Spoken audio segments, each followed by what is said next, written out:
Good evening and welcome to WTFriday. I hope you've had a very good week. Tonight I'm going to be telling you the story of a Polish serial killer who is better known by his alias George Chapman. Stick around for the details.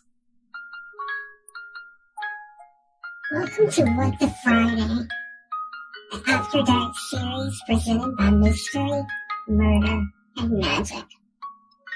Listener discretion is advised. George Chapman was born in a Warsaw, Poland village in 1865. As a teenage boy, he apprenticed under a surgeon and would often assist in bloodletting with leeches. And a few years later, he enrolled in a practical surgery course that lasted only 3 months. And once he completed that course, he served as a nurse or a physician's assistant at a hospital in Warsaw.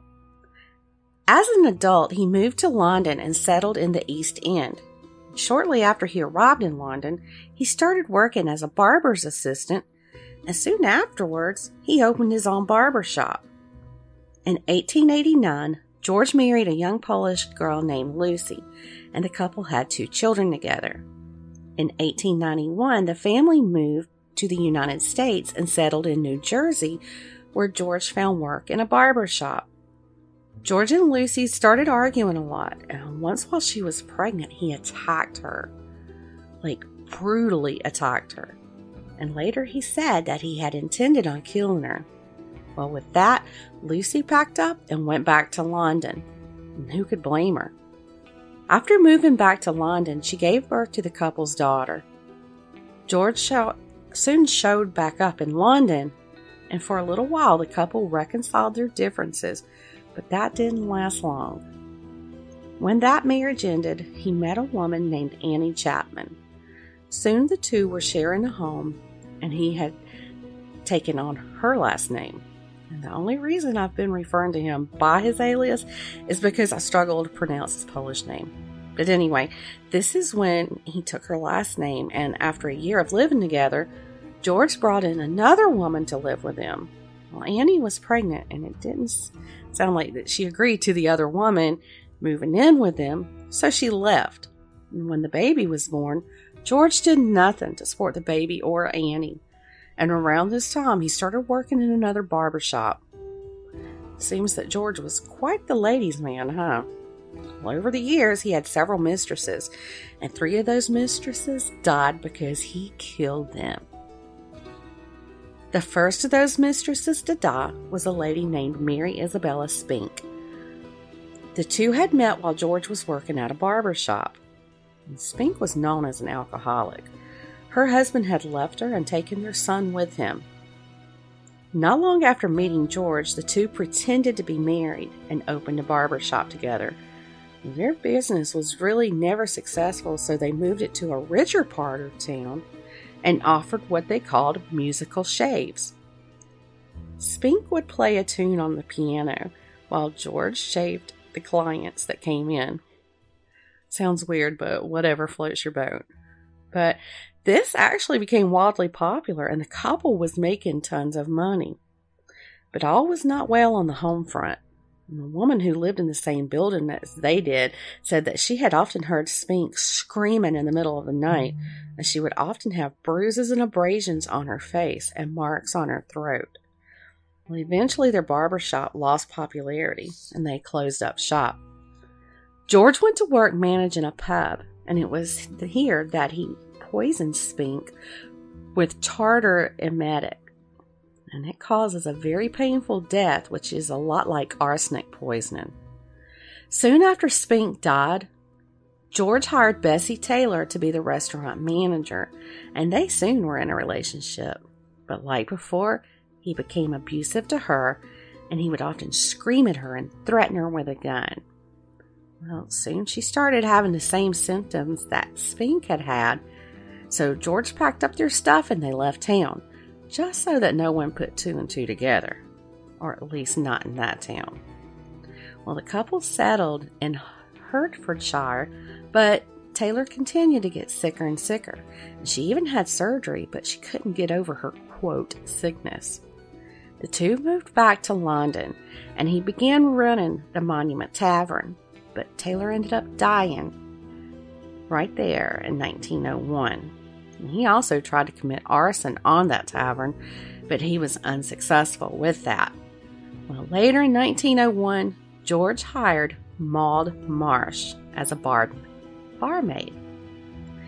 And history repeated itself.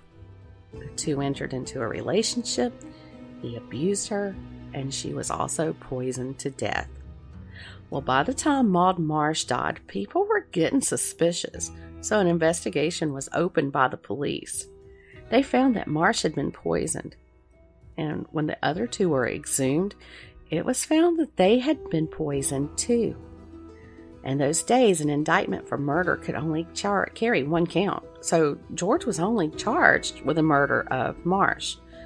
And on the 19th of March in 1903, he was found guilty of the murder and was hanged for it the following month. But there's more to this story. When George was arrested, a detective from Scotland Yard told the policeman who had arrested George that at last he had arrested Jack the Ripper. He even said that in 2 newspaper interviews. And this detective's name was Frederick Aberline. And he originally thought that George was Jack the Ripper because during his original investigation, he had talked in depth with George's first wife, Lucy, and she had told Aberline that George used to go out at night for hours and hours. According to Lucy, he would go out carrying a small bag and not return until at least 4:30 a.m. Well, over the years since then, there has been a lot of speculation among law enforcement and writers too that George was perhaps Jack the Ripper. And the main thing that is leading them to feel that Chapman was the Ripper was that it's very well known that he was a misogynist. And he beat all of his so-called wives and exhibited other violent behavior. And it's also believed that George arrived in Whitechapel around the same time that the first Jack the Ripper murder took place. Plus, his description matched the man who was last seen with Mary Jane Kelly, who was the 5th victim of Jack the Ripper.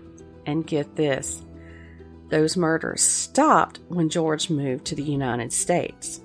So did he move to the United States to escape the truth? Seems likely, but we may never know. Now, all of this could be a coincidence because there are a few inconsistencies. And mainly there's the one that is very unlikely that a serial killer would change their method of murder. All of Jack the Ripper's victims had been mutilated. George's women's had been poisoned. Or could it be that he changed his method just to throw authorities off? Now, another doubt that George was truly Jack the Ripper is that he had just moved to the Whitechapel area around the time of the first murder, and he wouldn't have known his way around as well as he should have, to be able to navigate that area like he did. But like I said, we'll probably never know if George Chapman was truly Jack the Ripper. And I doubt we'll ever know the true identity of Jack. Now, on an upcoming episode, I will be doing a more in-depth show on Jack the Ripper, mainly because my mom requested it, but, I think it's worth talking about. Well, that's it for tonight's What the Friday. Be sure to come back in the morning for the Weekend Weird Files. Y'all have a great night.